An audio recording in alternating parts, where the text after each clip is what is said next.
কিছু আন্ডারভ্যান, কিছু জাঙ্গিয়া বাড়ি নিয়ে এসে এবারে বলতে মিডিয়ার খবর দে কি করে। কিছু ডিজিটাল মার্কা যাকাত আদায়কারী কিছু শয়তানের চেয়ারম্যানের দেখতে বাবা, যার উপরে আল্লাহ যাকাত ফরজ করেছে, ও যাকাত আদায় করার সিস্টেম পদ্ধতি নিজের মতো তৈরি করলে।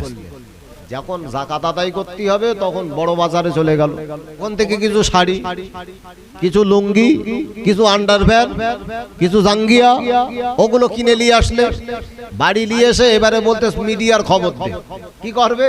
বলতে মিডিয়া ডেকে এসে এইগুলো বিলি করব। যাকাতের হকদার যে গরিব অসহায় ইতিম দুস্থ মানুষগুলো, তার হাতে পয়সাটা তুলে দিলে সে কি উপায়ে বা কোন পন্থায় খরচ করবে ওটা তার ব্যক্তিগত ব্যাপার। তুমি তার জন্য আন্ডারপ্যান কিনে দেওয়ার তুমি কে? তার জন্য শাড়ি কিনে দেওয়ার তুমি কে? তার তো প্রয়োজন থাকতে পারে তার সন্তানের একটা পায়ের জুতো সে নিজে কিনে দেবে। তাহলে প্রকৃত ইতিমের তার স্বাধীনতা ক্ষুণ্ণ করা হয়। কারুন মরে গেছে, কিন্তু কারুনের উত্তরসূরি দুনিয়ায় বেঁচে আছে না নাই?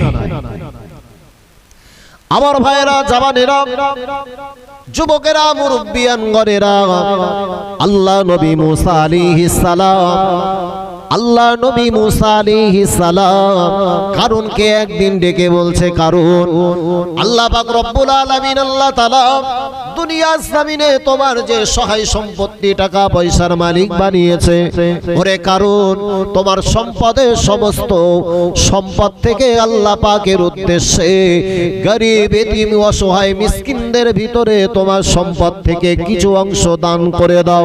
কারণ জিজ্ঞাসা করে, নবী মুসা, কি কারণে আমি দেব? যে টাকা পয়সা ধন সম্পদ আমার পূর্বপুরুষেরা রেখে গেছে, এই সম্পদগুলা আমি কিভাবে তাদের মাঝখানে আমি বন্টন করতে পারি? না না। আল্লাহ নবী মুসা আলাইহিস সালাম বারবার তাকে বলবার পরেতে কোনোভাবে তখন সে দিতে যখন রাজি হয় না, আল্লাহ নবী মুসা আলাইহিস সালাম কারুনকে যখন বারবার তাকে সতর্কতা বার্তা জারি করতে থাকে, আমার ভাইয়েরা, ওই সময় কারুন চিন্তা করলো আল্লাহ নবী মুসা আলাইহিস সালামকে কোনোভাবে একটা প্রতারণায় তাকে গ্রেফতার করাতে হবে। আমার ভাইয়েরা, আল্লাহ নবী মুসা আলাইহিস সালামকে ওই সময় কারুন একটা ষড়যন্ত্র করে তৎকালীন সময়ে একটা মহিলাকে সে ফিট করলো। আমার ভাইয়েরা, ওই মহিলাকে একটা সম্পদের উপঢৌকন দেওয়ার ব্যাপারে ওই মেয়েটাকে লোভনীয় করা হলো। মেয়েটাকে বলা হলো, তুমি একবার বলবে আল্লাহ নবী মুসা আমার সঙ্গে খারাপ আচরণ করেছে। আমার ভাইয়েরা, জওয়ানেরা, যুবকেরা, মুরব্বিয়ানগণেরা, আল্লাহ নবী মুসা আলাইহিস সালাম যখন এই সংবাদটা জানতে পেরেছে তার বিরুদ্ধে ষড়যন্ত্র করা হয়েছে, জিনার অপবাদ নবী মুসার উপরে চাপিয়ে দেওয়া হয়েছে। আমার ভাইয়েরা, আল্লাহ নবী মুসা আলাইহিস সালাম ওই সময়ে তিনি জানতে পারল তার কাছে কিছু লোক লস্কর এসে আল্লাহ নবী মুসা আলাইহিস সালামকে এসে বলতে লাগলো, আল্লাহ নবী মুসা, চলো চলো, ওই রকম একটা খোলা ময়দানে তোমার বিরুদ্ধে বিচার হবে। আল্লাহ নবী মুসা আলাইহিস সালাম গুটি গুটি গুটি পায়ে ওই খোলা ময়দানে সমস্ত মানুষের সম্মুখে দাঁড়িয়ে গেল।